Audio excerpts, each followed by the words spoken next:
to, a lot of times when we go to the masajid and when the dua is happening in Arabic, everybody's saying Ameen in the back. Half of those people don't know what the Imam is saying. When we make dua and we're saying, oh ya Allah, I'm asking you this, but you know, and in the back of your head, you're like, I don't think it's going to happen. You know, it's impossible to happen. That's not going to happen.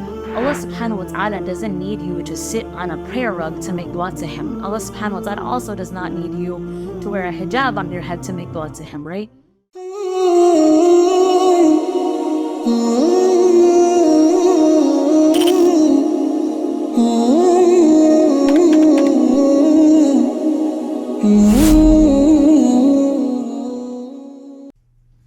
Bismillah ar-Rahman ar-Rahim. Assalamu alaikum everyone. Today inshallah we'll be talking about the connection with Allah subhanahu wa ta'ala through dua. Dua is a direct connection that we have with Allah subhanahu wa ta'ala. And we are blessed to be a ummah, we are blessed to be the nation who can ask Allah subhanahu wa ta'ala for anything directly. We don't have to go through a sheikh, we don't have to go through somebody, you know, we feel is more righteous than us, just to talk to Allah subhanahu wa ta'ala. In the time of Prophet Muhammad sallallahu alaihi wasallam, the Sahaba did not have to tell the Prophet, oh, ya Muhammad sallallahu alaihi wasallam, can you tell Allah subhanahu wa ta'ala that we want this, or to forgive us, right? So dua is a direct form of connection from any individual to Allah subhanahu wa ta'ala. And it is so, so powerful. Unfortunately, we don't really pay much attention to it and we don't realize the power of dua because we get blinded by all of these materialistic resources we have in our life. And Allah subhanahu wa ta'ala, He tells us to benefit from these resources and take advantage from these resources. But the thing is that none of these resources are going to be helpful unless we have the help of Allah subhanahu wa ta'ala. So today I wanted to talk a bit about what is the most effective way to make dua. A lot of times I get these questions. Now, you know, what's the best way to make dua? How should I make dua? What is the etiquette of making dua? So today I wanted to do a detailed conversation on that. The first point to keep in mind is dua can happen in any language. And the reason why I'm saying this is because a lot of my viewers and people that reach out to me, and I work a lot with the brothers and sisters who have become Muslim, who have chosen Islam for themselves. And they, always, of course, are still struggling with learning the Arabic language. And for some reason, a lot of Muslims think that the only language that they can make dua in is the Arabic language, which is not true. Yes, Arabic was the language of Prophet Muhammad sallallahu alaihi wasallam. Yes, the Quran is in Arabic. And of course, there is a hadith that lisan al-jannati al-Arabiya, that the language of Jannah will be Arabic. But when it comes to our personal language and what we feel we're comfortable with, right? Allah subhanahu wa ta'ala, He says in the Quran, in Surah Hujurat, that I created you different in different families and different tribes so that you could recognize each other, right? So it's not that every Muslim is Arab. You can be Arab and you can be a Christian. So you don't have to speak Arabic when it comes to making dua. Dua is about sincerity. Dua is supposed to pour from the heart, right? If you're having a meaningful conversation with anybody, for example, we always choose the language that we feel most comfortable in. It's funny because a lot of times you'll have, people are arguing in English, and then people are talking in English, and then when they start arguing, they change to their mother tongue because it's easy for them to argue in their mother tongue, right? So same thing, even for daily communication, we use the language that we're comfortable with. When it comes to dua, you can make dua in any language. And that is my first point. Why? Because it leads me to my second point of effective dua, that the dua has to be with conviction. The dua has to be with sincerity. So a lot of times I see people who are non-native Arab speakers and they have books in front of them with a bunch of Arabic du'as and they're reading them. And alhamdulillah, yes, it's good you're reading them in Arabic. But if you don't even know what you're asking for, right? If you don't even know what you're saying Ameen to, a lot of times when we go to the masajid and when the dua is happening in Arabic, everybody's saying Ameen in the back. Half of those people don't know what the Imam is saying. So that's my second point, that when you make dua, in order for the dua to be acceptable, it has to be with conviction. It has to be with yaqeen, that I'm asking this to Allah subhanahu wa ta'ala, and inshallah, Allah subhanahu wa ta'ala will grant it to me. When we make dua and we're saying, oh, ya Allah, I'm asking you this, but and in the back of your head, you're like, I don't think it's going to happen. It's impossible to happen. That's not going to happen. So it's very important to have that conviction when you make dua. And that's only going to happen when you're going to make dua in a language, in your own language, that you understand the best, right? Whether it's English, whether it's, Spanish, whatever language you speak, whatever your native language is, you make dua in that language, and you make dua with conviction that it is going to happen. The third one, there's also this idea that I have to be sitting on a prayer rug. I have to be sitting on the prayer rug. I have to be in the state of wudu. I have to, make sure I have a hijab tied around my head when I'm making dua. Yes, all of those are adab of dua. They're all etiquettes of dua, right? Of course, if you're going to put that much effort into it, that you're going to go and make wudu, and you're going to sit on a prayer rug, and you're going to have a hijab on, and you're going to be making dua, the level of exception of that dua definitely will be higher, and the reward will be much more, right? But it's actually based on sincerity. So if you're just walking around the house, right, you're doing your whatever daily cleaning, dishes, helping your children, right, and you're still making dua in your head like, Ya Allah, accept my duas, Ya Allah, make my life easy, Ya Allah, have your mercy on me, Ya Allah, help so-and-so, Ya Allah, bless people with good health and peace, and etc. You're making that dua. Allah subhanahu wa ta'ala doesn't need you to sit on a prayer rug to make dua to Him. Allah subhanahu wa ta'ala also does not need you to wear a hijab on your head to make dua to Him, right? He is al-Basir, He sees everything. He's as-Sami', He hears everything. He's al-Alim, He knows everything, right? So you can make dua in any situation. You can be driving and you can be making a dua. You can be just sitting down randomly doing nothing and making dua. You don't have to be sitting on a prayer rug with your hands raised in the air making dua. So that's the third thing to keep in mind, that dua is such a powerful connection with Allah subhanahu wa ta'ala that we can make it anytime, right? We can make it anytime. So just a quick recap before I move on to number 4. The first one was make dua in the language that you're comfortable with. The second one is make dua with full conviction. The third one is you can make dua anywhere to Allah subhanahu wa ta'ala. Of course, there are certain adab that we have to keep in mind, right? Making dua, while you're in the bathroom, using the bathroom, that's, of course, something we can't even imagine doing and we should not be doing. But, you can make dua anywhere in any situation. Now, the fourth one, what are some of the things you can do to make that dua more acceptable, right? So, of course, in my opinion, the only one that's really important is the sincerity. This is what I feel. And this is what I have experienced myself. That sincerity is what makes a dua powerful, right? But if you start your dua, right, with praising Allah subhanahu wa ta'ala. So a lot of times you'll see that when they make the dua, they'll start with Surah Al-Fatiha, right? They will start with a salawat on Prophet Muhammad sallallahu alayhi wa sallam. And then they'll start their dua. They will say a few attributes of Allah subhanahu wa ta'ala. Ya Allah ya Rahman, Ya Allah ya Rahim, Ya Allah ya Malik. Like they'll say the attributes of Allah subhanahu wa ta'ala.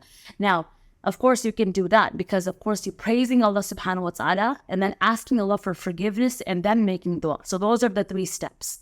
First you praise Allah, right? Then you ask Allah for forgiveness and then you make the dua. Now that praising and that forgiveness, again, it can be in your own language. It doesn't have to be in Arabic. If you're doing it in Arabic, alhamdulillah.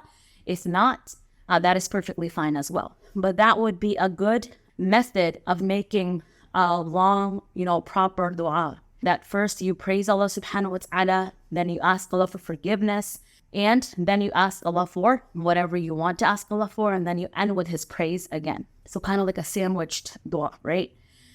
So that would be one of the ways or the processes of making dua. So that was number 4. Now, number 5, what should you include in your dua? That's also really important. The first thing is remembering the hadith of Prophet sallallahu alaihi wasallam, that whether you need salt, ask Allah. And whether you need a shoelace, ask Allah. And what this hadith means is that is what true reliance on Allah subhanahu wa ta'ala is. Because as human nature, it's like, shoelace, well, why should I ask Allah for that? or salt, why should I ask Allah for that? It's something we consider very minimal. And we only ask Allah for big things, right? But that is where our iman is tested. That is where our faith is tested. That for small things, you think you're good enough. For small things, as human beings, we think that we're good enough and we can just get whatever we want. And at times we realize that no, even the smallest thing, right? It's from Allah subhanahu wa ta'ala. And we have to keep that in mind. That is why what should we ask for in dua? Anything and everything. Whether it's small or whether it's big. It's in Allah subhanahu wa ta'ala's hands.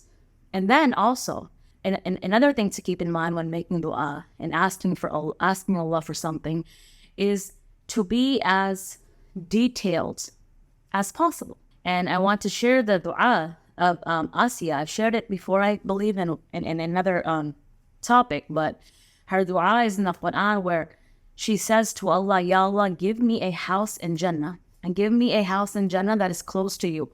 She doesn't just ask for Jannah, she asks for a house in Jannah, and then she asks for that house to be at a certain place in Jannah, right? So in this ayah is mentioned in the Quran. So it's important for us to ask for anything and everything, and also be as detailed as you can, right? Allah subhanahu wa ta'ala, He's our Rabb.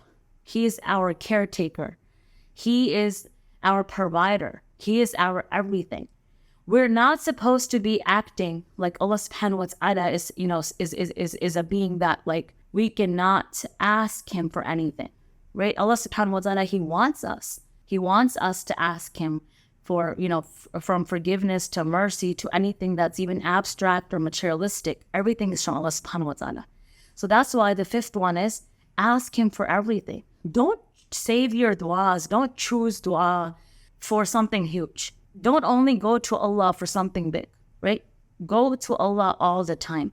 When you go for the small things, right, the big things will come to you. But if you just save dua as a last resort, right, it's not going to work. So dua is something that we should be doing everything and all the time. Now, another question, and this takes me to number 6, is are there particular times where we're supposed to make dua and that dua gets accepted more? Yeah, there are actually.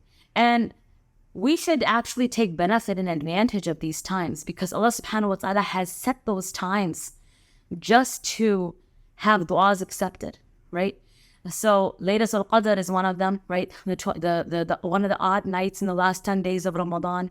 The morning time, right? At the Hajj time before Fajr, late at night. And the reason why these two times are considered the times where du'as get accepted the most is because when you're going to actually sacrifice your sleep and you're going to get up and make dua, that means that you have a lot of sincerity, right, in your dua.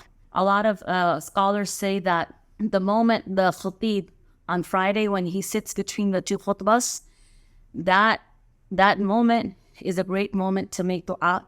And then the night before, Thursday evening when Friday starts, right, that time.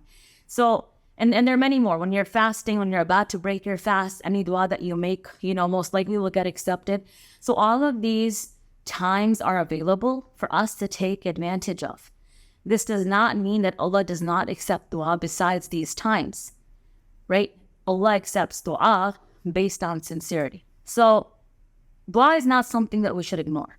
It's not something that should just be our last resort. It's also not something that we should say, oh, I don't think I should make dua. I'm not pious enough. I'm not righteous enough, right? I get a lot of these questions from, a lot of sisters. Like, sister, I don't even wear, hijab. Why should I make dua? You think Allah's going to listen to me? Allah subhanahu wa ta'ala, His mercy, right, is beyond His wrath. His mercy is beyond His anger. Just because you think you're not a good enough Muslim or not a practicing Muslim or whatever you want to call it, right, that does not mean that you can't ask Allah subhanahu wa ta'ala for something. And a lot of times this is shaitan's way of distancing us from Allah subhanahu wa ta'ala, right? So we get these thoughts, I commit so many sins. Why is Allah going to accept my dua? No, Allah will. Allah will accept the dua. So don't let shaitan get to you. Don't let these thoughts come to you, right? Allah subhanahu wa ta'ala, He loves us. I'm getting out of breath, I'm sorry. Allah subhanahu wa ta'ala, He loves us 70 times more than our mothers, right? Now, a mom's love, when you do something, right, that you're not supposed to do, yeah, she's going to get mad, she's going to yell, right? She's still going to make sure that you eat. She's still going to make sure that, you're safe, you're taken care of, right? Allah subhanahu wa ta'ala is 70 times more than that. So even for our parents, when we do something we're not supposed to do, we're scared to ask them for something again. But Allah subhanahu wa ta'ala, He's not like that. His mercy is much more than parents. And we have to stop looking and stop analyzing and thinking that Allah subhanahu wa ta'ala has, these traits of His are human traits. They're not. His mercy is beyond our comprehension, right? His blessings are beyond our comprehension. So He is Allah. He's not human. And that's why we have to stop thinking of Him that, oh, he's not going to listen because, I made Him so upset, right? So we have to change our mindset. Now, I want to end with, what if you're making dua all the time for something and the dua is not getting accepted, right? The dua is not getting accepted. What does that mean? There's a beautiful hadith that du'as, right? 3 things can happen to your dua. 1, it gets accepted as is. You asked for a particular car with, certain types of wheels, whatever, right? You got that car. You got accepted as is. You asked for a certain job from Allah subhanahu wa ta'ala. You got the exact same job you wanted with the salary that you wanted, right?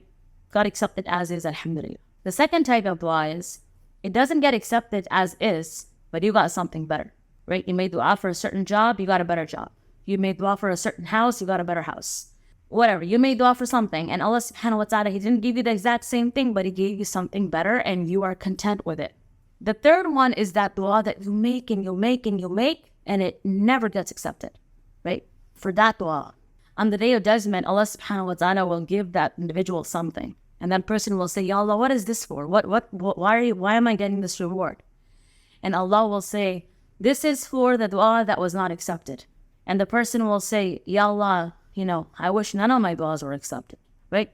So subhanAllah, this is something that there's hope that even if your dua doesn't get accepted, it's okay. That means that thing was not the best for you in this world, right? But in return, Allah will reward you with something much more. And sometimes our duas, it takes years for our dua to get accepted. That doesn't mean that you give up on it, right? You're not supposed to give up with Allah subhanahu wa ta'ala. It can take over a decade for a dua to get accepted. But at the end, if it does, alhamdulillah, it's worth it. It's a test of our faith. It's a test of our iman. That how much is my servant going to ask me, right? So go and take advantage of this very powerful and special connection that nobody can take away from you, right? This is a superpower that a believer has that nobody can take away from you. Nobody can come and strip you away from this power of making dua. So go make dua to Allah subhanahu wa ta'ala for anything and everything, inshallah. And always remember to keep others in your dua, to remember others in your dua, to remember all the Muslim brothers and sisters that are struggling around the world in our duas, inshallah. I hope today's video was beneficial and you guys enjoyed it. If you guys liked it, please do like, share, and subscribe. And inshallah, I will see you guys next time. Assalamu alaikum wa rahmatullah.